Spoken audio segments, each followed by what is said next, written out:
आज है 8 अक्टूबर।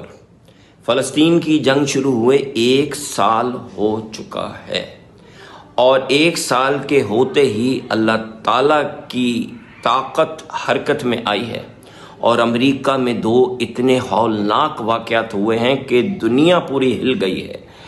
तो मैं आपको वो 2 वाक़यात सुनाने लगा हूँ और फिर मैं आपसे सवाल करूँगा कि बहैसियत मुसलमान हमारी क्या ज़िम्मेदारी बनती है। ये वाक़या सुनने से पहले अमेरिका का थोड़ा सा निज़ाम समझ लीजिए। अमेरिका की 2 रियासतें हैं जो बराह रास्त इसराइल के साथ मुलव्वस है फ़लस्तीनियों के ऊपर बम्बारमेंट करने में। याद रहे कि इसराइल का खुद ये कहना है कि अमेरिका के बग़ैर वो 2 दिन जंग नहीं लड़ सकते।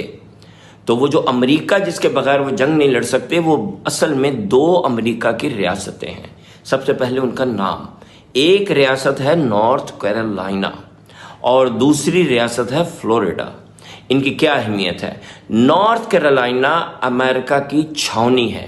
इस रियासत की तकरीबन 1 करोड़ आबादी है और तकरीबन सारी आबादी जंगी साजो सामान बनाने में या मिलिट्री बेसिस चलाने में मुलव्वस है। यहाँ अमेरिका के 7 सबसे बड़े अड्डे हैं, सबसे बड़े अड्डे। यहाँ से कार्गो प्लेन्स बॉम्ब्स लेके उड़ते हैं, इसराइल को देते हैं, जो इसराइल फिर फ़लस्तीनियों पे गिराता है। तो ये तो हो गया नॉर्थ कैरोलिना। याद रखें कि यहाँ के लोग इसराइल के इतने हमायती हैं कि जब जहाज़ उड़ते थे यहाँ से असला लेके इसराइल के लिए, तो ये उठ उठ के नारे लगाते थे कि मारो फ़लस्तीनियों को, मारो फ़लस्तीनियों को। अब हम आते हैं दूसरी रियासत फ्लोरिडा की तरफ। फ्लोरिडा में अमेरिका के अमीर तरीन यहूदी रहते हैं, लेकिन इसके अलावा भी एक रोल है इन यहूदियों का। ये वो यहूदी हैं जो अमेरिकी कांग्रेस के ऊपर असरअंदाज होते हैं और वहाँ से बिल पास करवाते हैं, वहाँ से एड पास करवाते हैं, जो कि फिर नॉर्थ कैरोलिना जाती है। वहाँ से वो बॉम्ब शिप्स जहाज़ों पे बैठते हैं, पर रखे जाते हैं और वो आगे जाते हैं।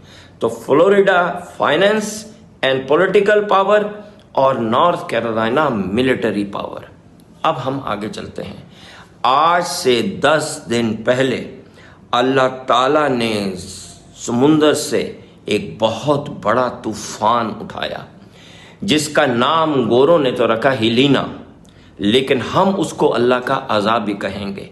ये तूफान समुंदर से उठा और बाकी की सारी रियासतों को छोड़ते हुए सीधा हिट किया, जैसे कोई बहुत बड़ा बॉम्बर है जो बॉम्ब गिराने जा रहा है। इसने सीधा हिट किया किसको? नॉर्थ कैरोलिना को। और अब आज 10 दिन के बाद नॉर्थ कैरोलिना की क्या सिचुएशन है ये सुन लीजिए। लेकिन इससे पहले एक मजे की बात सुनिए। वर्ल्ड बैंक का अंदाजा है कि फ़लस्तीन को रीबिल्ड करने में $35 बिलियन लगेंगे। ठीक है, अब हम आगे चलते हैं। तो ये जो हिलीना आके टकराया नॉर्थ कैरोलिना से और वहां पे इतनी शदीद बारिशें हुई, इतने शदीद तूफान आए, तो इस वक्त 1 करोड़ नॉर्थ कैरोलिना की आबादी में से 80 लाख बेघर हो चुके हैं। ना उनके पास पीने को पानी है, याद रखिए फ़लस्तीन को, ना कपड़े हैं, ना खाना है, ना छत है, खुले आसमान तले पड़े हैं। और अमेरिकन गवर्नमेंट का अंदाज़ा है कि नॉर्थ कैरोलिना को रीबिल्ड करने में कितने पैसे लगेंगे? जी हाँ, $35 बिलियन। अब हम यहाँ से मूव करते हैं और आ जाते हैं फ्लोरिडा की तरफ। दूसरा तूफान इस वक्त जब मैं आपसे गुफ्तगू कर रहा हूं तो उठा है और वो गल्फ ऑफ मैक्सिको से, और अब वो बढ़ रहा है फ्लोरिडा की तरफ, बिल्कुल एक बहुत बड़े बॉम्बर की तरह जिसके ऊपर बॉम्ब्स ही बॉम्ब लगे हों। लेकिन इस केस में बॉम्ब्स हैं दुनिया की तेज तरीन हवा, 180 माइल पर आवर की हवा, जो इंसान ने आज तक नहीं देखी थी। जिस वक्त मैं ये वीडियो बना रहा हूं तो 180 माइल पर आवर की हवाएं इस वक्त समुद्र में घूमती हुई फ्लोरिडा की तरफ बढ़ रही हैं। पूरी फ्लोरिडा की रियासत उसके अंडर में आ चुकी है। 2,20,00,000 आबादी है फ्लोरिडा की, जिसमें से सिर्फ 20 लाख बची है। 2 करोड़ की आबादी बेघर होने वाली है। इतना शदीद तूफान आने वाला है कि पूरी रियासत खाली कर दी गई है। और इसको रीबिल्ड करने में अमेरिका का कितना खर्चा आएगा? 200 बिलियन, 200 बिलियन डॉलर्स। अब मेरा आपसे बेहैसियत मुसलमान एक सवाल है। कुरान में 2 दफ़ा ये जिक्र आया है कि घूमो अल्लाह की ज़मीन में और देखो कि अल्लाह ताला ने कुफ़ार के ऊपर कैसे कैसे अजाब भेजे हैं। तो मेरे आपसे 2 सवाल हैं। नंबर 1, क्या ये अजाब नहीं है? दूसरा, क्या हमें इस अजाब के बारे में अपने बच्चों को और अपने आसपास के लोगों को बताना नहीं चाहिए, ताकि हमारे दिल में खौफ खुदा पैदा हो? करना चाहिए। लेकिन मसले 2 हैं।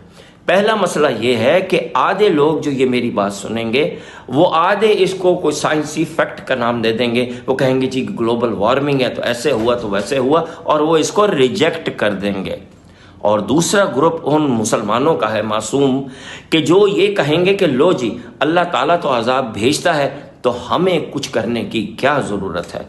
तो उनके लिए अर्ज़ है कि अल्लाह ताला का कुफ़ार पे ये अजाब फ़लस्तीनियों की 1 साल की जद्दोजहद और शहादतों के बाद आया है।